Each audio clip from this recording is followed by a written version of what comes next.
इसे extraneous value बोलते हैं। एक्सट्रेनियस वैल्यू मतलब वो वैल्यू जो इक्वेशन के सॉल्यूशन में कंसिडर नहीं किया जाता है, वो वैल्यू जो इक्वेशन को सेटिस्फाई नहीं करता है। तो पैराबोला को टोटल इसने 4 जगह पे इंटरसेप्ट किया, और एक है √21 - 1/2, इसमें से एक नेगेटिव है और एक पॉजिटिव है। Hello guys, welcome to focus the artist talk. तो इस क्वेश्चन को तो आप जानते ही होंगे, बहुत वायरल है ये क्वेश्चन, और इसका सॉल्यूशन मैंने पहले भी अपने चैनल पे डाल रखा है, अभी भी मौजूद है, वो बहुत सारे चैनल पे इसका सॉल्यूशन मौजूद है। तो हम यहाँ पे फोकस करने वाले हैं फिर से इसके सॉल्यूशन पे। आप एक बार क्वेश्चन पढ़ लो। √5 - x = 5 - x², और हमें यहाँ पे क्या करना है कि x पता करना है। x डेफिनेटली बिलोंग्स टू क्या है, रियल है, ठीक है।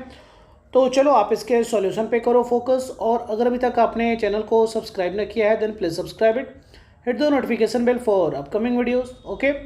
ठीक है, तो आप यहाँ पे थोड़ा सा LHS टर्म पे फोकस करोगे। तो LHS टर्म यहाँ पे जो दिया गया है √5 - x, क्लियर है कि ये ग्रेटर देन इक्वल टू क्या होगा, 0। तो जब ये ग्रेटर देन इक्वल टू 0 होगा तो ये भी क्या होगा, ग्रेटर देन इक्वल टू 0। वहीं से अपनी कहानी हम स्टार्ट करेंगे। हम यहाँ पे लिखते हैं कि हियर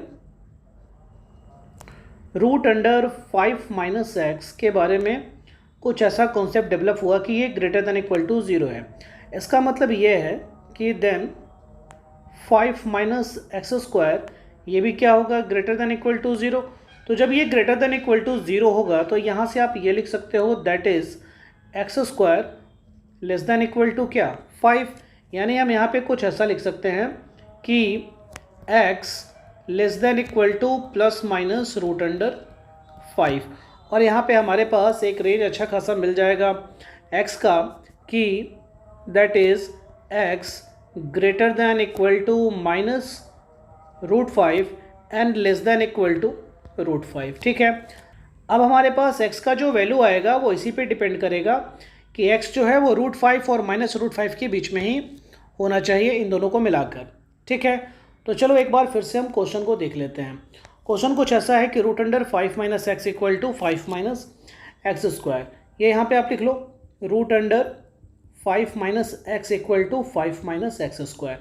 अब यहाँ पे मैक्सिमम लोग क्या करेंगे कि ये रूट हटाने का सोचेंगे। रूट हटाने का सोचने के लिए वो दोनों तरफ स्क्वायर करेंगे, और स्क्वायर करने के बाद उनको मिलेगा एक by quadratic form 4th degree वाला, जिसके हिसाब से वो उसको सोल्व करना चाहेंगे। तो एक बार करके देख लो आप। तो जैसे आपने यहाँ पे क्या किया कि स्क्वायरिंग बोथ साइड, अगर वो हम करते हैं तो हमें क्या मिलेगा, 5 - x = 25 प्लस x⁴ - 10x², ठीक है। यानी यहाँ से कुछ ये मिला कि x⁴ - 10x² प्लस x और plus 20 this all equal to 0।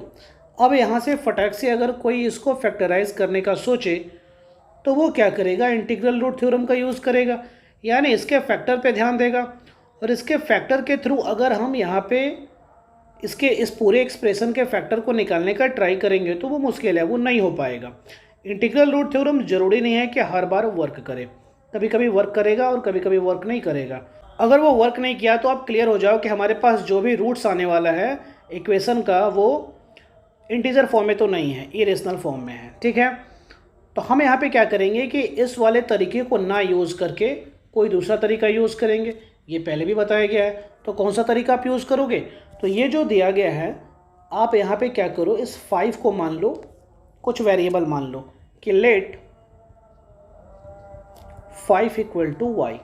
तो जब आप 5 को y अपने मान लिया तो आपके सामने कुछ ऐसा बन जाएगा, देन इक्वेशन कुछ ऐसा बन जाएगा, √y - x = वो 5 - x² की जगह पे आ जाएगा y - x²। अब आप यहाँ पे क्या करो कि स्क्वायर करो दोनों तरफ, स्क्वायरिंग बोथ साइड, ओके। तो ये कुछ ऐसा मिलेगा, y - x = y² plus x⁴ - 2x²y। तो ये करने से क्या हुआ, ये करने से हुआ तो कुछ नहीं, लेकिन हमारे पास एक दूसरा वेरिएबल जो है y, वहाँ पे सबसे हाईएस्ट डिग्री की बात करें तो वो है 2, यानी y²। यानी हम यहाँ y के रिस्पेक्ट में क्वाड्रेटिक इक्वेशन तो बना ही सकते हैं, और वो आप बना भी लो। ये भी कुछ ऐसा बनेगा, y² - 2x² y इधर से y को ले जाओगे तो -y, उधर प्लस x⁴ और ये -x उधर जाकर हो जाएगा +x, this all equal to 0। यहाँ से ये y के रिस्पेक्ट में कुछ ऐसा मिला, y² माइनस y को अगर आप कॉमन ले लो तो ये कुछ ऐसा हो जाएगा 2x² + 1, ठीक है, और plus x⁴ plus x, this all equal to 0। हमारे पास ये मिल गया y के रिस्पेक्ट में क्वाड्रेटिक इक्वेशन। तो हम यहाँ से y का वैल्यू निकालेंगे। आप यहाँ y के वैल्यू निकालने के लिए क्वाड्रेटिक फॉर्मूले का यूज़ करोगे, जिसके लिए डिस्क्रिमिनेंट चाहिए होगा। तो हम डिस्क्रिमिनेंट ढूंढ लेते हैं। डिस्क्रिमिनेंट हमारे को क्या मिलेगा, यहाँ पे देख लो, ये d अगर हम निकालने का ट्राई करें तो b² - 4ac, ये जो टर्म है ये खुद निगेटिव में है, स्क्वायर करोगे तो ये पॉजिटिव ही रहेगा, यानी ये कुछ ऐसा लिख लो आप 2x² + 1, ये स्क्वायर, ये माइनस जो है पहले मैं बोल दे रहा हूँ ये स्क्वायर होके पॉजिटिव हो चुका है, b² - 4ac। a आप देख रहे हो यहाँ पे 1 है तो 4 का 4, और ये c जो टर्म है ये पूरा का पूरा है x⁴ + x। ये हमने d को कुछ ऐसा निकाला, ये कुछ ऐसा आया 4x⁴ + 1 + 4x², और यहाँ पे आ जाएगा -4x⁴ - 4x, कुछ ऐसा। यहाँ पे आप देखोगे ये टर्म और ये टर्म एलिमिनेट हो गया, जो बच गया आप उसे लिख लो। बचा हमारे सामने 4x² - 4x + 1, ठीक है, जो कि किसके बराबर है, तो ये है 2x - 1 का होल स्क्वायर। ये मिला हमें d, ठीक है। तो अब आप y के वैल्यू पे आ जाओ। y इक्वल टू अब क्या लिखोगे, -b, यही होता है ना, -b + √b² - 4ac which is equal to d upon 2a। तो -b यानी ये जो कोफिशिएंट है y का जो नेगेटिव टर्म के साथ है और माइनस के साथ ये खुद पॉजिटिव हो जाएगा, यानी यहाँ पे ये क्या आ जाएगा 2x² + 1, ठीक है, और प्लस माइनस √d, तो रूट अंडर में क्या आएगा 2x - 1 होल स्क्वायर अपॉन क्या आ जाएगा 2a यानी 2। अब ये रूट से हम बाहर निकालेंगे, क्लियर है, वो मोड में बाहर निकलता है, एब्सोल्यूट वैल्यू बाहर निकलता है। आप यहाँ लिख लो y equal to 2x² + 1 plus minus यहाँ से क्या आ जाएगा 2x - 1 अपॉन 2, ठीक है। तो यहाँ से y के दो वैल्यू मिलेंगे, एक मिलेगा हमें y equal to 2x² + 1 + 2x - 1 upon 2, ठीक है। तो ये दोनों कैंसिल हो जाएगा और उसके बाद बचेगा क्या, y इक्वल टू 2 कॉमन लेकर x² + x अपॉन 2, यानी यहाँ पे 2 और 2 भी कैंसिल होगा, तो हमारे पास आया that is x² + x equal to y, और y किसके बराबर है याद करो, y 5 के बराबर था, यानी हमारे को जो एक इक्वेशन मिला वो मिला x² + x इक्वल टू 5, यानी x² + x - 5। यहाँ से क्या होगा कि x का वैल्यू निकलेगा, ये हमें मिला किसके थ्रू, तो यहाँ पे हमने प्लस वाला वैल्यू चुना तब। अब हम नेगेटिव वैल्यू चुन लेते हैं, y इक्वल टू एक और वैल्यू लिखते हैं यहाँ पे, और y equal to 2x² + 1 minus के साथ जब लगाओगे तो वो -2x और वो बन जाएगा +1 अपॉन 2, ये 1 और 1 मिलकर 2 बनेगा, फिर भी यहाँ पे क्या 2 कॉमन निकलेगा, 2 कॉमन निकालोगे आप तो ये x² - x + 1, ठीक है, अपॉन 2, यहाँ से 2 और 2 कैंसिल हुआ, यानी हमारे को जो मिला अब की बार वो मिला x² - x + 1 equal to y, और y किसके बराबर 5 के बराबर, यानी यहाँ से जो इक्वेशन निकला वो इक्वेशन कुछ ऐसा है कि x² - x 5 को इधर लाओगे तो वो -4 इक्वल टू 0, हमारे को एक इक्वेशन कुछ ये मिला, ठीक है। ओके, अब इस दोनों इक्वेशन के थ्रू हमें x का वैल्यू फाइंड आउट करना है, तो हम यहाँ पे करते हैं, हम यहाँ पे लिखते हैं if x² + x - 5 equal to 0। तो क्लियर है, बाय क्वाड्रेटिक फार्मूला के थ्रू आप क्या लिखोगे, x इक्वल टू -b यानी -1 प्लस माइनस √b² यानी 1 और -4ac करोगे तो वो माइनस तो प्लस हो जाएगा, 4 5 20, ठीक है, अपॉन 2, यानी x का जो वैल्यू मिला वो मिला -1 plus minus root under 21 upon 2। ध्यान से देखो x के दो वैल्यू हमें मिले, -1 प्लस माइनस रूट अंडर 21/2, और इसके थ्रू आप देखोगे if x square minus x minus 4 equal to 0, तो यहाँ से x बराबर क्या मिलेगा, ये भी माइनस है, यहाँ पे माइनस कोफिशिएंट है, -1 कोफिशिएंट है तो माइनस b करोगे तो ये 1 हो जाएगा, plus minus root under b square, -1 का स्क्वायर 1, और -4ac यानी वो हो जाएगा 4 4 जा 16 अपॉन 2, यानी यहाँ से x का जो वैल्यू मिलेगा वो मिलेगा 1 plus minus root under 17 upon 2, ठीक है। अब हमें यहाँ पे सोचना है, थोड़ा सोचना कुछ ऐसे है कि आप देख लो, मैं फिर से यहाँ लिख लेता हूँ, हियर x इक्वल टू आया हमारे पास -1 plus minus root under 21 upon 2, और हमारे पास एक और आया x equal to 1 plus minus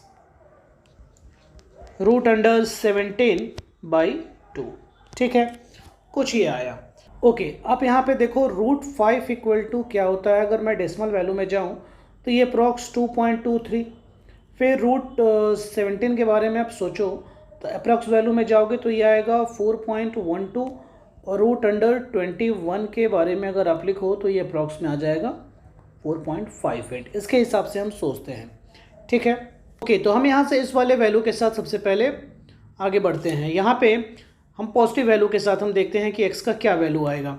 हम यहाँ से x इक्वल टू लिखते हैं -1 प्लस रूट अंडर 21 अपॉन 2, और रूट अंडर 21 का ये जो वैल्यू है वो यहाँ पे आप पुट करोगे तो -1 प्लस 4.58 अपॉन 2, और अगर आप इसे कैलकुलेट करोगे तो ये अप्रॉक्स में आपको क्या देगा, 1.79, ठीक है। इस रिज़ल्ट को आपको ध्यान में रखना है। फिर आप नेगेटिव वाले वैल्यू के पास आ जाओ। आप यहाँ पे लिखोगे x equal to -1 minus root under 21 upon 2, और यहाँ से आप -1 माइनस 4.58 अपॉन 2, और इसका वैल्यू आप देखोगे तो ये अप्रॉक्स में आपको क्या देगा, -2.79। इसके वैल्यू को भी आपको कंसिडर करना है, इसको भी ध्यान में रखना है और देखना है कि ये वैल्यू आता है या नहीं आता। ये तो हमने x का दो वैल्यू निकाल दिया इसके अकॉर्डिंग, ठीक है। अब आप यहाँ पे आ जाओ, x इक्वल टू जो है 1 प्लस माइनस रूट अंडर 17/2, वहाँ हम देखते हैं x का वैल्यू क्या आता है। ओके, तो यहाँ से आप सबसे पहले x इक्वल टू लिखोगे 1 प्लस रूट अंडर 17 अपॉन 2, तो रूट अंडर 17 का ये वाला जो वैल्यू है आप उठा के रखोगे यहाँ पे 1 प्लस 4.12 अपॉन 2, और इसे सोल्व करोगे तो ये आपको जो मिलेगा वो मिलेगा अप्रॉक्स में 2.56। ये मैं डायरेक्ट ये वाला वैल्यू रख रहा हूँ तो इतना कुछ ऐसा मिल रहा है, इसे आपको अप्रॉक्स मान के ही चलना पड़ेगा, 2.56, ठीक है। अब नेगेटिव वाले वैल्यू पे आते हैं, और यहाँ पे x इक्वल टू अगर मैंने रख दिया 1 माइनस रूट अंडर 17 अपॉन 2, तो ये नेगेटिव में आएगा 1 माइनस 4.12 अपॉन 2, तो ये हमको जो मिलेगा अप्रॉक्स में -1.56। इन चारों वैल्यू को कंसिडर करो, और इन चारों वैल्यू के हिसाब से हमें सोचना है कौन सा आंसर होगा। याद रखो √5 इक्वल टू क्या है, x का वैल्यू जो है वो -√5 और +√5 के बीच में है। तो अगर आप ध्यान से देखोगे इन सबको अगर मैं एक नंबर लाइन पे पुट कर देता हूँ, ठीक है, नंबर लाइन पे मैंने पुट कर दिया, यहाँ पे ये बीच में ओरिजिन साइन डाल दिया, यहाँ पे मैंने डाल दिया -√5 और इधर डाल दिया √5, ठीक है। यहाँ पे मैंने डाल दिया -2.23, ठीक है, √5 का जो वैल्यू है, और यहाँ पे 2.23। अब इसके हिसाब से आप सोचो। अब जब आप देखोगे इसके बारे में सोचोगे 1.79 के, तो क्लियर है कि 1.79 इधर ही कहीं पे आएगा, बीच में 0 और √5 के बीच में 1.79, ठीक है, बहुत अच्छा। उसके बाद आप सोच रहे हो -2.79, तो -2.79 तो इधर ही कहीं आएगा, -2.79, ठीक है। ये -2.23 के इधर, ठीक है। फिर आप यहाँ पे आ जाओ 2.56, और ये क्या है 2.23 है, तो 2.56 तो इधर ही आने वाला है भाई मेरे, 2.56। और उसके बाद है -1.56, तो वो क्लियर है कि -1.56 इधर आने वाला है, -1.56। तो हमारे को जो चाहिए -√5 और +√5 के बीच में, वो हमें क्या मिला, -1.56 के हिसाब से मिला और 1.79 के हिसाब से मिला। तो हमारे को जो ये दोनों वैल्यू मिला जिसको हम कंसिडर कर सकते हैं -1.56, वो यहाँ से मिला, यानी x इक्वल टू एक आंसर हमारा आएगा 1 -√17/2, और दूसरा जो हमें मिला 1.79। x का जो दूसरा वैल्यू मिला वो हमारे को मिला √21 -1/2, ठीक है। तो x के वैसे तो 4 वैल्यू आएंगे, लेकिन उनमें से यही दोनों वैल्यू जो है वो वैलिड है, ठीक है। तो यही हमारा आंसर है। थोड़ा ग्राफिकल पॉइंट ऑफ व्यू से हम सोचेंगे तो कुछ ऐसा लिखेंगे, आप यहाँ पे लिख लो, ये है √5 - x इक्वल टू 5 - x², ठीक है। तो इसका ग्राफ हम बनाते हैं। इसके लिए क्या करो कि आप यहाँ पे सबसे पहले तो कोऑर्डिनेट एक्सेस बना लो। ये हमने कोऑर्डिनेट एक्सेस बना लिया। अब यहाँ पे हम क्या करते हैं कि सबसे पहले ये 5 - x² का ग्राफ बनाते हैं। x² का कोफिशिएंट नेगेटिव है, यानी ये डाउनवर्ड पैराबोला जाएगा, तो डाउनवर्ड पैराबोला बना लो, ये कुछ ऐसा बनेगा, ठीक है।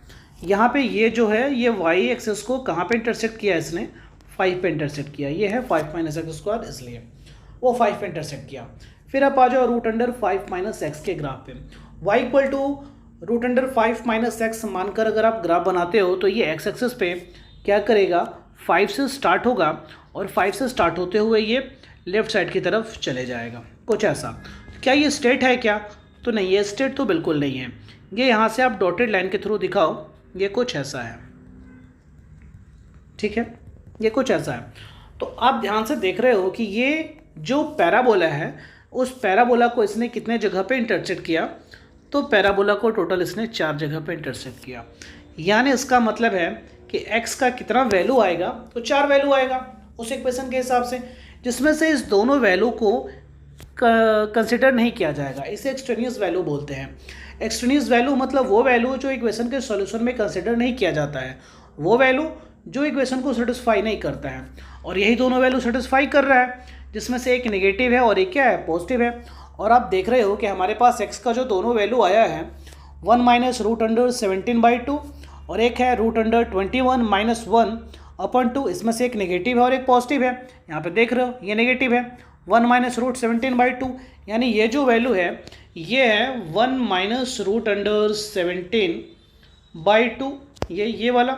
और यहाँ पे ये पॉजिटिव के बारे में आप देख रहे हो, तो ये है हमारे पास √21 - 1/2, ये वाला 1.79, आप उसे लिख लो यहाँ पे √21 - 1/2, ठीक है। तो यही दोनों तो हमारा आंसर है। आई होप आपको अच्छे तरीके से समझ में आ गया होगा। वैसे आपको समझ में तो यहाँ पे ही आ गया होगा, ये ग्राफिकल रिप्रेजेंटेशन मैंने ऐसे ही बता दिया। वीडियो अच्छा लगा हो तो इसे लाइक करें, शेयर करें, चैनल को सब्सक्राइब करें। कोई कन्फ्यूज़न हो तो कमेंट जरूर करें। मिलते अगले वीडियो में, बाय।